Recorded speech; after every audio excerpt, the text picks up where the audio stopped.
Hi, my name's PJ, and welcome to our short presentation. Have you ever wondered how the rich keep getting richer while broke people stay broke and the middle class seems to be shrinking? Well, this isn't nearly as mysterious as it may appear when you examine the specific differences in how broke people, the middle class, and the rich spend their money. Now, this is such a simple concept, yet so profound, it nearly knocked me out of my chair when I finally understood it. I'm going to show you exactly how the rich spend their money, and you can evaluate for yourself why they keep getting richer and the broke keep getting broker, and why the middle class remains so stressed out. Now, to get started, I'd like to review some financial terms we'll be using during this presentation. The terms that you need to be familiar with are cash flow, which means money you bring in, expenses, which means money you spend, assets. Now, this is the most confusing one. You're probably familiar with the traditional definition of an asset, which is something you own or have equity in. However, back in the 1990s, Robert Kiyosaki introduced us to a new definition of an asset in his groundbreaking Rich Dad, Poor Dad series of books. Robert taught us that an asset is something that pays you, and that's the definition we'll be using here. Liabilities is the last term, and it's defined as things that cost you money. As an example, a house is typically viewed as an asset, but can it actually be a liability? Yes, with our revised definition, anything that costs you money is a liability, not an asset. If you have a mortgage, your house is an asset to your banker because it pays him or her every month. But could a house also be considered an asset to you? Yes, in the right circumstances it could, when it pays you money. Let's say you buy a house and you rent it out, and it paid you a positive cash flow every month after all expenses. That would then be considered an asset. Now, one more time with the terms, just to be very clear before we continue. Cash flow is money you make. Expenses, that's money you spend. An asset pays you, and a liability costs you. Now let's take a look at how broke people spend their money. Now, when I say broke people, I'm not referring to the destitute. I'm speaking about that large portion of our society that lives from paycheck to paycheck and who never seem to have any money. In fact, most times there's more month left at the end of their money, and I'm sure many of you can relate to that group. On payday, broke people buy what I'm going to call stuff. Well, what's stuff? Well, that's inexpensive things that people buy that they don't really need to survive. You go into someone's house and you can't find any counter or tabletop space in the whole house because of all the stuff on it. Their house and their cars are full and cluttered with stuff. Well, where do they get all this stuff? They buy it at the flea market, at the garage sale, at the dollar store, at the craft show. So cash flow comes in and then it goes straight out the expense column to buy stuff. You see, broke people never really educate themselves on assets and liabilities. They justify buying all of this stuff by claiming that it costs so little. But over the years, it's all they ever have. The problem is their cash flow never produced or created more cash flow. Now, please understand, I'm not undermining or taking any shots at this or any group. I just see a lot of financial difficulty out there, and it really doesn't need to be that way. Creating wealth isn't a mystery, it's a formula. The only reason someone doesn't create wealth is because they either don't know the formula or they don't apply the formula. Now let's take a look at the middle class. The middle class is the group that society mistakenly thinks are rich. They're not. Yes, they typically earn a six-figure income, and many of them appear rich, but it's what they buy with their money that keeps them prisoners of the middle class. What they typically buy are liabilities. Remember the definition of a liability? Things that cost you. By buying liabilities, the money gets pushed up and out their expense column. Liabilities are items like cars, boats, houses, airplanes, credit card debt. Now let's see just how this happens. The middle class gets a nice paycheck, let's say $10,000 for the month. They then split that down the middle and they pay their monthly expenses with half, and with the other half, they make a down payment on a new car.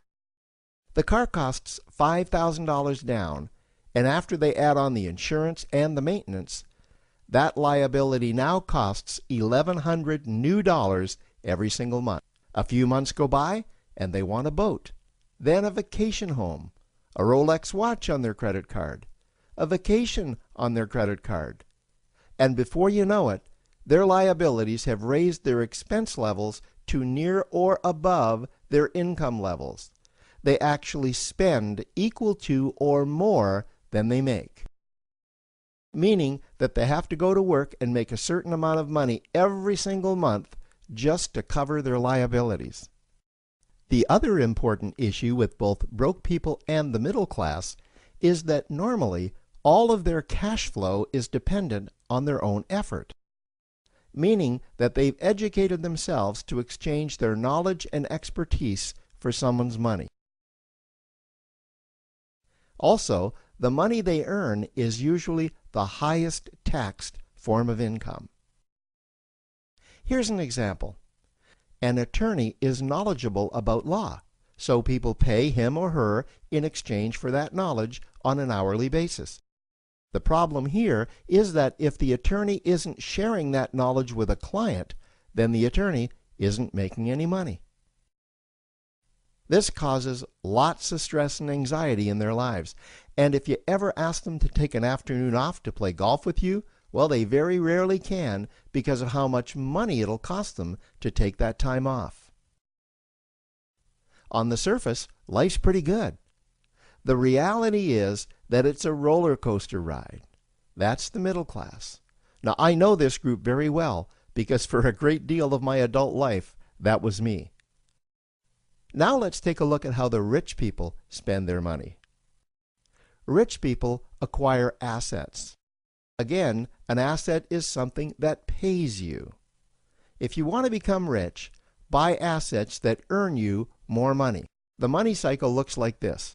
Acquire assets that produce cash flow, invest the profits to acquire more assets that produce more cash flow, invest those profits to acquire more assets that produce more cash flow.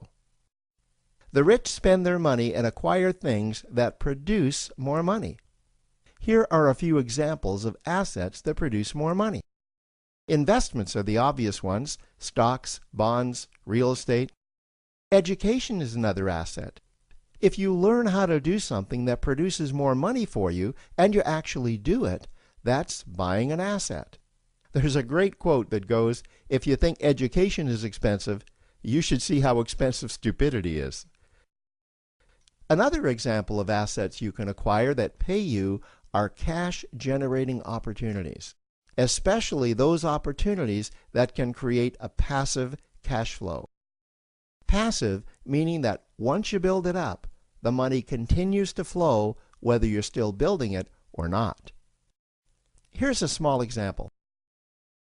Let's suppose you bought a pinball machine and you put it in a barber shop, and you don't spend any of the profits. You save them until you can buy another pinball machine and put it in another barber shop. This, by the way, was Warren Buffett's first business. If you don't know who Warren Buffett is, he's one of the top 2 richest men in America. The rich are extremely eager to find those passive cash-generating opportunities because those opportunities continue to pay them month after month, year after year, long after they've stopped working the opportunity. You know, I see this happen again and again with successful entrepreneurs.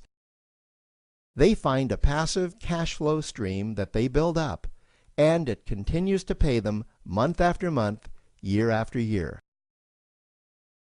They then take those profits and multiply them in another passive cash-generating opportunity, and then again in another.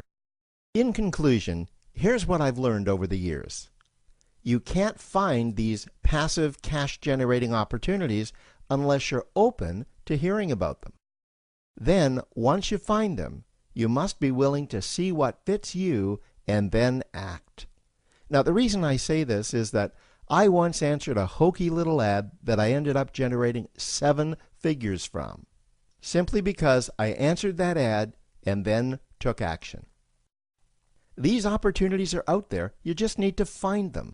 You also must be opportunistic enough that when the right situation does present itself, you don't miss it.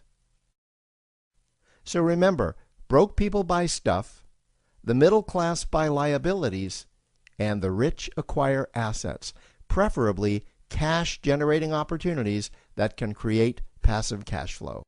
They then take that cash flow and invest it in another asset that produces more cash flow. That's the wealth creation formula. Now, I trust you found this introductory information helpful. Now, to learn about one of the greatest cash-generating machines on the planet, click on the link below to proceed to step 2.